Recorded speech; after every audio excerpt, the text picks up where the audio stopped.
Communism മതവിരുദ്ധമല്ല, പൗരോഹിത്യ വിരുദ്ധമാണ് എന്ന ഒരു പുതിയ വ്യാഖ്യാനം പല ആളുകളും ഇപ്പോൾ പറഞ്ഞു കാണുന്നു. അതിനുള്ളൊരു കാരണം ഞാൻ മനസ്സിലാക്കുന്നത് രണ്ട് കാരണങ്ങളാണ്. ഒന്നുകിൽ അവർ കമ്മ്യൂണിസത്തെക്കുറിച്ച് മനസ്സിലാക്കിയിട്ടില്ല, അല്ലെങ്കിൽ മതവിശ്വാസികളെ കമ്മ്യൂണിസത്തിന് ആവശ്യമുണ്ട്. അതുകൊണ്ട് അത് മതവിരുദ്ധമാണെന്ന് പറഞ്ഞാൽ മതവിശ്വാസികളെ കിട്ടുകയില്ല എന്ന പേടി കൊണ്ടായിരിക്കാം ഇത്തരത്തിലുള്ളൊരു വ്യാഖ്യാനം.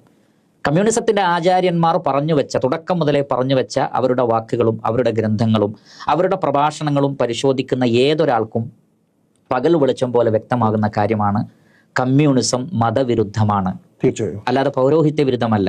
മതം പോലും പൗരോഹിത്യത്തിന്റെ നിർമ്മിതിയാണ് എന്നാണ് അവർ പറഞ്ഞത്.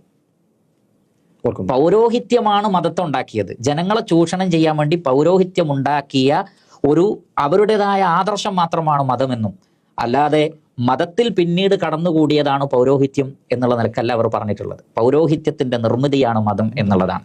മാത്രമല്ല, കമ്മ്യൂണിസം പറയുന്നത് ഞങ്ങളുടെ അടിസ്ഥാനം മെറ്റീരിയലിസമാണ്, ഭൗതികവാദമാണ്. ഭൗതികവാദം എന്ന് പറഞ്ഞാൽ അവിടെ ദൈവത്തിനോ മതത്തിനോ മരണാനന്തര ജീവിതത്തിനോ യാതൊരു സ്ഥാനവുമില്ല. ഭൗതികമായി കാര്യങ്ങളെ വീക്ഷിക്കലാണ്.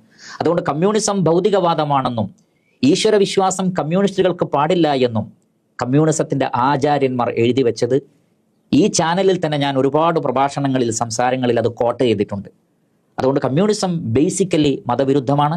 ജനങ്ങളെ ചൂഷണം ചെയ്യാനുള്ള പൗരോഹിത്യത്തിന്റെ ആയുധമാണ് മതമെന്നും, മതത്തെ ഇല്ലായ്മ ചെയ്താലേ ചൂഷണത്തെ ഇല്ലാതാക്കാൻ പറ്റുകയുള്ളൂ, അതുകൊണ്ട് മതവിശ്വാസങ്ങളെ തകർത്തെറിയണം എന്ന് ശക്തമായി വാദിക്കുന്ന പ്രസ്ഥാനമാണ് കമ്മ്യൂണിസം എന്നുള്ളത്, മാർക്സിസം എന്നുള്ളത്.